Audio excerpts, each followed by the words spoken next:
बिस्मिल्लाहिर्रहमानिर्रहीम। अस्सलाम वालेकुम। न्यूज़ एंड न्यूज़.टीवी में खुश आमदीद। पीटीआई रुकन सिंध असम्बली बलाल गफार महमूद आबाद दादा भाई टाउन में कायम गैर कानूनी तामीरात पर बरहम। कराची में एसबीसीए कार्पेट माफिया का किरदार अदा कर रहा है। बिल्डर माफिया की मिली भगत से शहर में गैर कानूनी तामीरात के खिलाफ एक्शन नहीं लिया जा रहा है।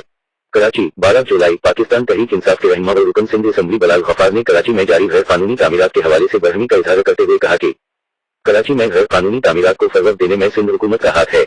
एसबीसीए की सरपरस्ती में कराची में गैर कानूनी तामीरात का सिलसिला ताहाल न रुक सका। कराची के इलाके महमूद आबाद दादा भाई टाउन एडमंड सोसाइटी में गैर कानूनी तामीरात का सिलसिला सरगर्म है। एसबीसीए बिल्डर माफिया की मिली भगत से शहर में गैर कानूनी तामीरात के खिलाफ एक्शन नहीं लिया जा रहा है। रुकन सिंध असम्बली बलाल गफार ने कहा कि महमूद आबाद दादा भाई टाउन में मौजूद गैर कानूनी तामीरात के खिलाफ मुतअद्दिद दरख्वास्तें जमा करवाई गईं। इलाका मुकीम भी गैर कानूनी तामीरात से परेशान हैं। बिल्डर माफिया अवाम को अपना एटीएम समझते हैं। अवाम से लाखों रुपए सुनहरे ख्वाब दिखा के हल्क कर रहे हैं। शहर में एसबीसीए खुद एक माफिया का किरदार अदा कर रहा है।